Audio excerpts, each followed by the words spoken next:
aceitável, professor, que 400, 500 mil casas estejam sem energia há 3 dias em São Paulo? De quem é a responsabilidade disso? Olha, não é aceitável. A responsabilidade é da companhia de energia. O fato é que nossos contratos de privatização foram mal feitos. É bom que se diga isso. É, a gente pode falar que a ANEEL poderia regular melhor isso. A ANEEL regula a partir dos contratos. Os nossos contratos são ruins. Nossas privatizações foram feitas para ganhar dinheiro e pagar a dívida pública, em grande medida. Talvez a melhor exceção seja telecomunicações. Mas na área de energia, nós fizemos privatizações muito ruins, nas quais nós não prestamos atenção no ponto mais importante: fornecer melhor serviço público. Os contratos são ruins. O fato é este. A ANEEL pode fazer algumas coisas? Pode. Mas não pode mudar algumas coisas. Eu ouvi a fala do Thales que não estão ainda no contrato. Nós teríamos que fazer uma discussão muito maior política e provavelmente cairia na própria justiça sobre isso. Então, nós fizemos. Isso não quer dizer ser a favor ou contra a privatização. Isso não é uma discussão de fla-flu. Mas o fato é que os nossos contratos. Nós começamos a privatizar energia antes de ter uma agência e um regulador e um marco regulatório. O Brasil fez isso na década. É contra livro-texto. Não se faz isso. E depois nós fizemos, em vários governos, ninguém vai poder se salvar dessa, privatizações para conseguir dinheiro para pagar a dívida pública. A dívida pública é um problema, é um fato da realidade, não é uma invenção de ninguém escondido em nenhum lugar, mas o fato é que nossos contratos são ruins para garantir serviços públicos. E, ao fim e ao cabo, as empresas que recebem a concessão se resguardam nos contratos. E quando chega uma crise dessas, eles vão juridicamente, provavelmente, infelizmente tem que dizer isso, vão ganhar.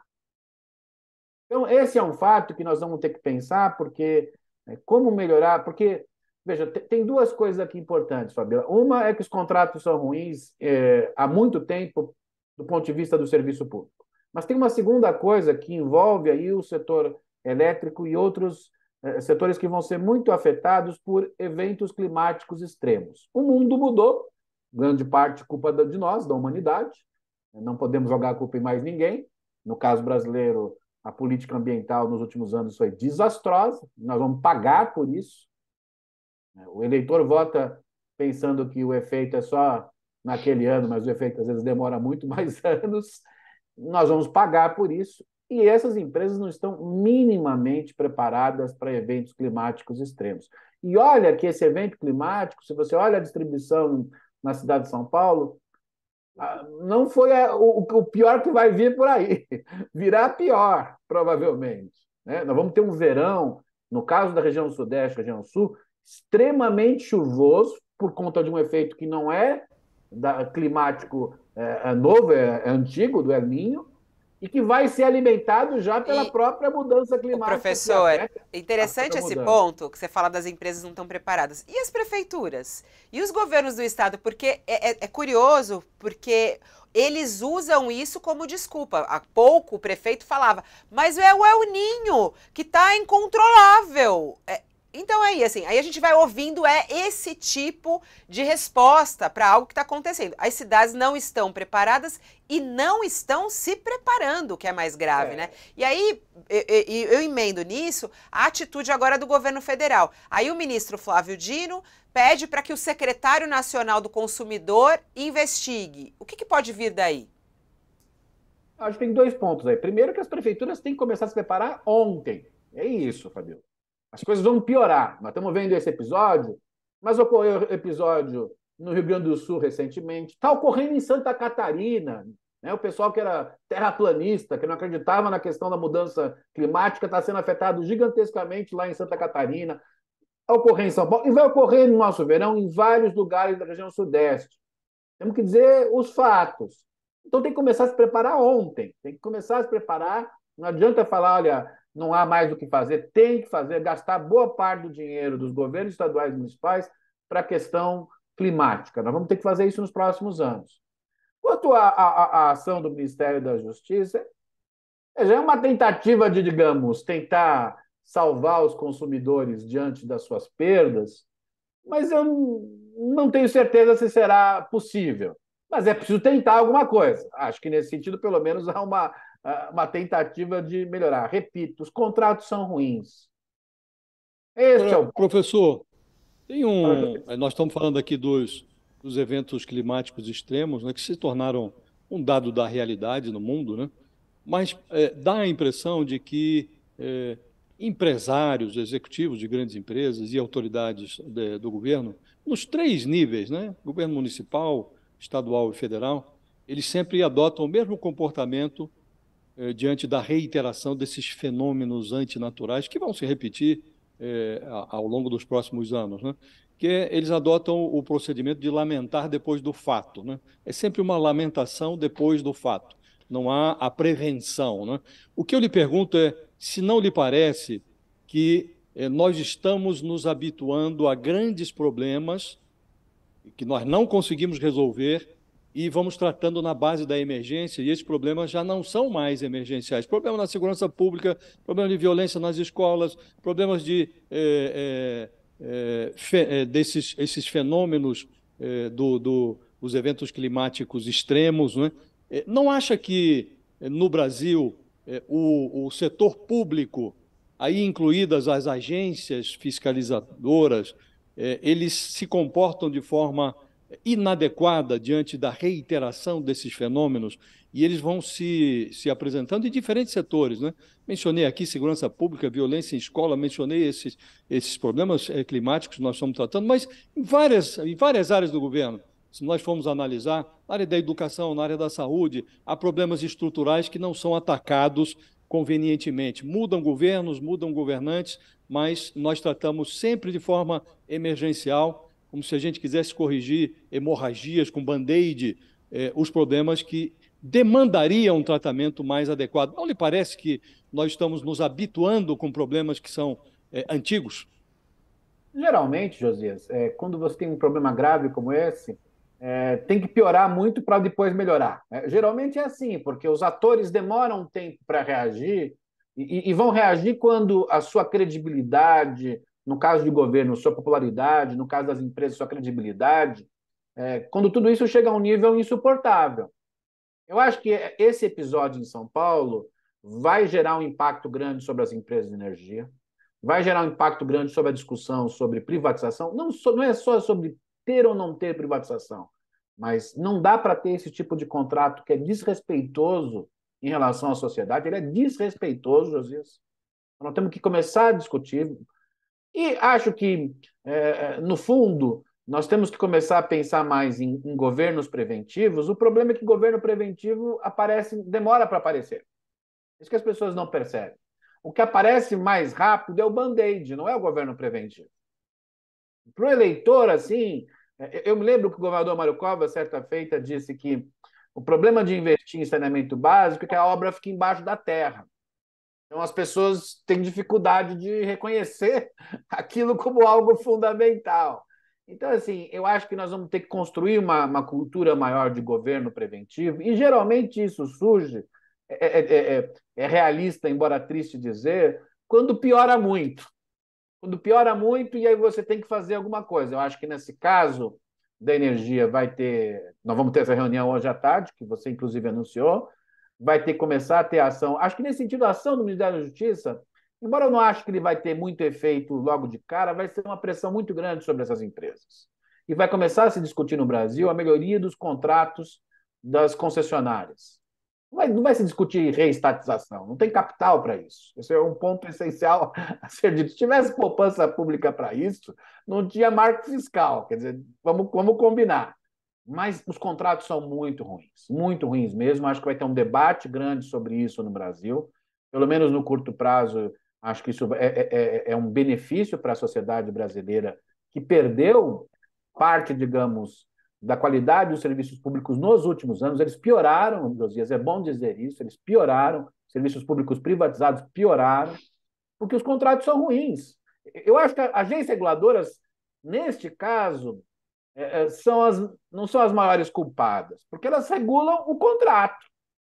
Elas não podem, elas não podem fazer igual o CPI no Congresso, né, José, que fala assim, esteja preso, né? Não pode fazer isso.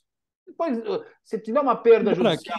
Embora aqui, professor, eu tenha uma dúvida, e o senhor acompanha isso muito bem, que essas agências reguladoras elas entraram no balcão, né? Elas são negociadas ali no balcão da baixa política e os executivos dessas agências são indicados por partidos políticos e a gente sabe que os partidos políticos têm um pé no interesse privado, né? Então, agora, por exemplo, vai haver essa reunião em São Paulo e a ANEEL participa como parte do diálogo ali. Eu não sei se você deve oferecer diálogo a quem, no caso da Enel em São Paulo, a empresa que deveria estar provendo a energia elétrica, a quem merece multa.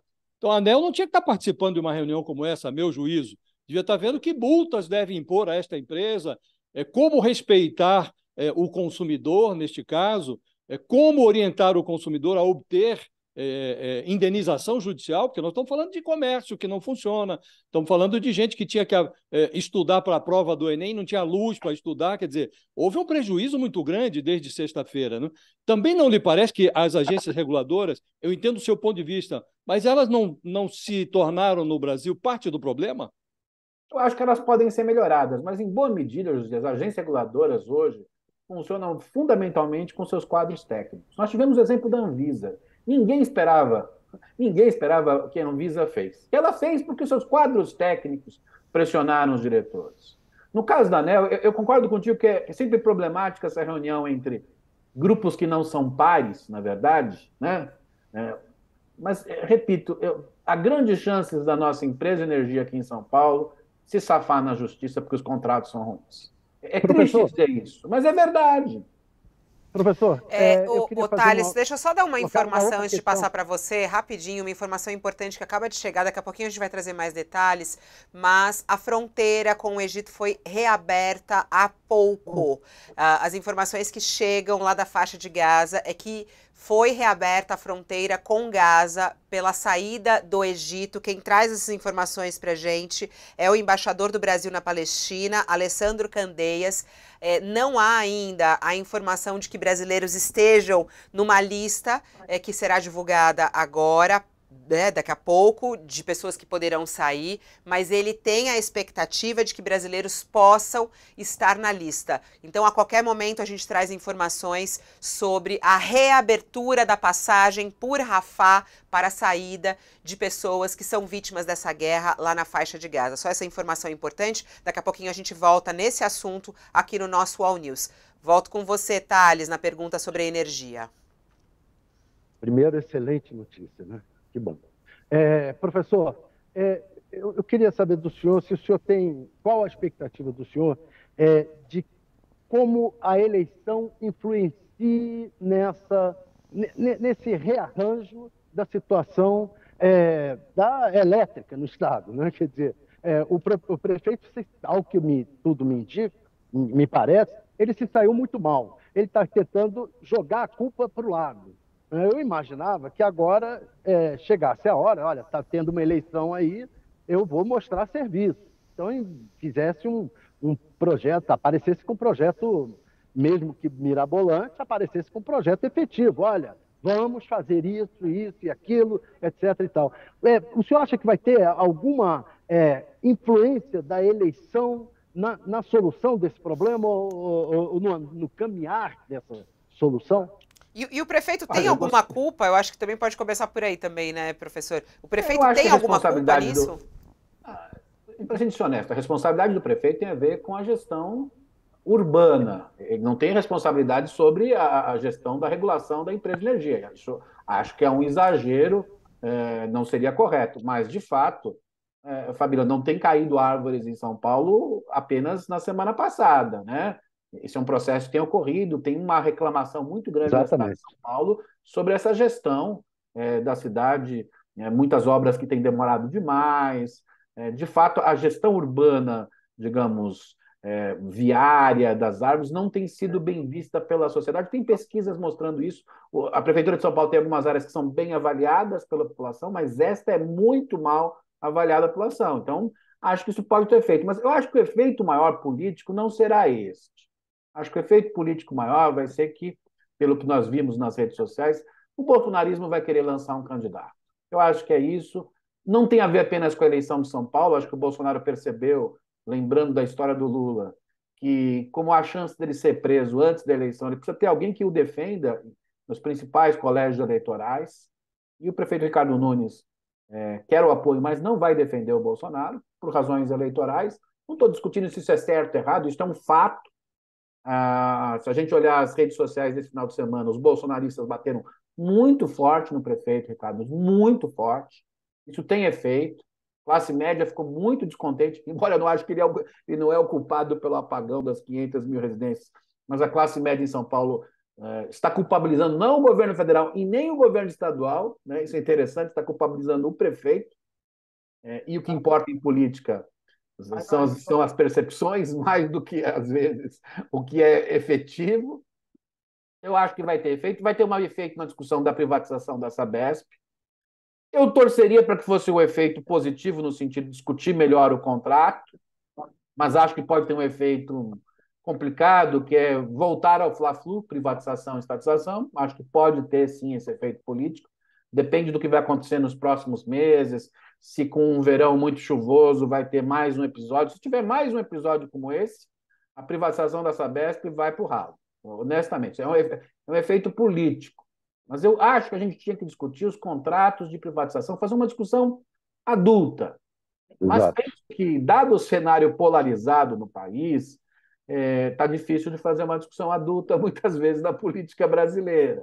Então, acho que a primeira consequência, Thales, que eu acho que tem na eleição, é que o bolsonarismo vai lançar um candidato na eleição em São Paulo. E isso atrapalha o prefeito Ricardo Nunes, porque quanto mais dividir o voto, acho que é difícil que o Boulos não esteja no segundo turno, embora o segundo turno será muito difícil para ele, mas pode ser que, dividindo o voto, alguém vá para o segundo turno com 15%. Abre chance para uma candidata como a Tabata Amaral, por exemplo. Se muita gente fragmentar, quem estiver lá com 14, 15 pode ir para o segundo turno. Mas acho que o bolsonarismo largou a mão do prefeito Ricardo Nunes nesse episódio, e acho que isso é definitivo, porque o prefeito Ricardo Nunes não vai lançar como vice o Salles, não vai lançar um bolsonarista como vice. Então, acho que esse episódio está mostrando que provavelmente nós teremos uma candidatura bolsonarista em São Paulo. Em relação à própria privatização da Sabesp, né? Você disse, professor, que esse episódio, se tiver mais um desse, aí enterra de vez a privatização da Sabesp. Eles queriam que fizesse um plebiscito. Eu queria saber sua opinião. Você é a favor da privatização, professor Abrúcio? Até pela sua experiência em gestão pública, seus estudos. Quando falam, tá vendo aí o que está acontecendo esse apagão em São Paulo? Isso é culpa da privatização. Olha o que querem fazer na Sabesp. A gente pode ter a mesma coisa com a água. É a favor da privatização da Sabesp? Pode ser um problema? Depende de qual privatização. Não existe privatização, existem vários modelos de privatização. A privatização do setor de telecomunicações no Brasil foi uma revolução positiva. A privatização do setor elétrico foi ruim. Aliás, a forma como foi privatizada a Eletrobras pelo ministro Paulo Guedes é um desastre. Não garante investimentos, coloca o governo com a maioria das ações sem poder tomar nenhuma decisão. Gente, isto não seria aceito em nenhum país do mundo, nos Estados Unidos, na Europa. Isso é desastroso. Isso isso é pirataria. Então, acho que a gente tem que discutir melhor como fazer privatizações. E nós estamos discutindo se tem que ser estatal ou privado, simplesmente. E acho que a discussão da Sabesp está sendo feita de uma forma muito corrida. Acho que essa discussão deveria demorar mais tempo. O governador está querendo isso para, levar louros eleitorais. Uma empresa do tamanho da Sabesp, com a sua capilaridade, essa é uma discussão que deveria demorar 2, 3 anos, fazer uma discussão com qualidade, para evitar o oportunismo político, de qualquer que seja o lado. Mas, até porque São Paulo nem precisa, do ponto de vista fiscal, correr para fazer uma privatização da Sabesp. Não me parece isso, até porque o governador, é bom que se diga, diz que boa parte do dinheiro vai ser usado para, por exemplo, passar o dinheiro para a cidade de São Paulo, do ponto de vista de uma recompensa no seu peso na privatização da Sabesp. Então, o governador nem está dizendo que esse dinheiro é para salvar, em termos fiscais, o estado de São Paulo. Acho que nessa hora a gente tinha que baixar a bola de modelos ideológicos sem necessariamente ter evidências empíricas, e fazer um debate mais sério sobre a Sabesp, que a gente não fez no setor elétrico, e tem que fazer. O setor de água, gente, é pior que o setor elétrico. As pessoas não perceberam. Você tem um apagão enorme de água, é desastroso para os mais pobres. É desastroso. Então, se nós temos que fazer uma discussão séria, e para com o negócio de privatização ou não, fazer uma discussão séria, acho que os atores não estão muito interessados nisso. E penso que Esse se houver... episódio, professor, até Desculpa, José. haveria hoje um debate, uma audiência pública na Assembleia Legislativa de São Paulo, que foi suspensa pela Justiça sob o argumento de que foi convocada ali de afogadilho, às vésperas do feriadão, né?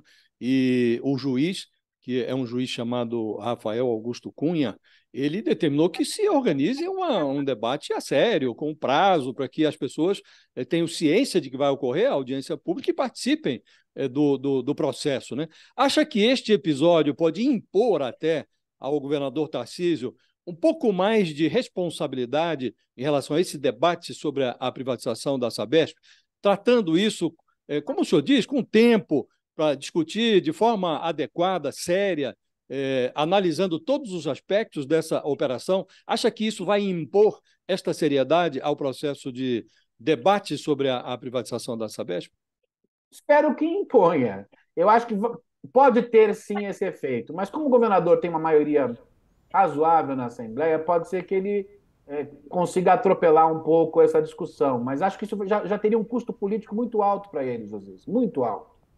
Se o governador é a favor e tem argumentos técnicos para isso, e é razoável ter, José, não acho absurdo isso, ele deveria ser o primeiro a pensar em fazer uma discussão de gastar o ano de 2024 inteirinho, que é um ano eleitoral, que vai ter muita contaminação esse debate. A Sabesp tem muitos empregos em várias cidades do interior, isso vai ser motivo de voto, para fazer uma discussão séria, para fazer esse processo a partir de 2025, depois de uma discussão séria e com clareza do contrato. Acho que o juiz, a gente reclama muito da judicialização da política, e às vezes ela exagera, cá entre nós, mas eu acho que ele tem razão. Nós temos que fazer uma discussão mais longa.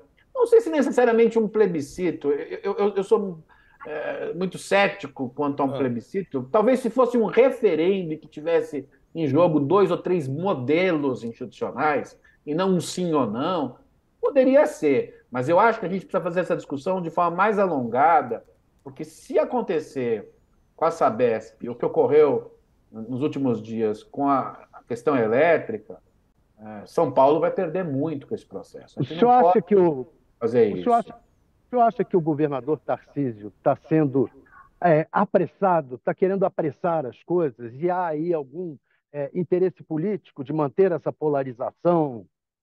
Eu acho que o interesse político do governador é mostrar-se, na verdade, ao eleitorado de São Paulo como um grande defensor da privatização e como um diferencial dele em relação ao presidente Lula. Esse é o interesse. É legítimo, Thales. Não vejo nada de ilegítimo. Só que fazer correndo é ruim para os cidadãos de São Paulo. E acho que o episódio de ontem pode ser que comece a cutucar a consciência do governador, não só do prefeito, mas do governador. Porque o senhor acha que ele está fazendo correndo? Eu acho que está. Acho que deveria ter um processo mais, digamos, com mais tempo para discussão, com mais espaço para ouvir vários modelos. Existem vários modelos de saneamento básico no mundo, não tem um único modelo. Tem modelos que houve, inclusive, reestatização, como a França, discutir esses modelos. Não, e eu acho que tá aí, ó, fica a dica, tomara que alguém da equipe do Tarcísio esteja ouvindo Fernando Abrúcio. Marque uma reunião, chame o professor para ir lá conversar um pouco, entende muito. Fabíola, veja, se a ideia da privatização na Sabesp é correta, e ela pode ser, sim, ganhará mais profundamente quem discutir profundamente a questão. Sim. Eu vou lembrar um fato, o PSDB escondeu por anos que fez privatização. Foi uma burrice eleitoral, para além de tudo. Né? Talvez tenha feito isso porque muitas vezes fez discussões muito apressadas e não tinha total confiança nesse processo. Eu acho que se a gente quiser ter partidos políticos liberais, e os partidos políticos liberais do Brasil às vezes são mais para o fisiologismo ou para o golpismo recentemente, mas liberais, isso é legítimo no debate político, precisam fazer uma discussão mais alongada, mais aprofundada, para depois não serem... os bolsonaristas, que há alguns meses diziam liberais, colocaram nas redes sociais nesse final de semana toda a culpa na privatização. Assim, a gente precisa fazer discussões mais maduras para depois poder defender as ideias de forma madura. Isso para tudo, né, professor? Como tá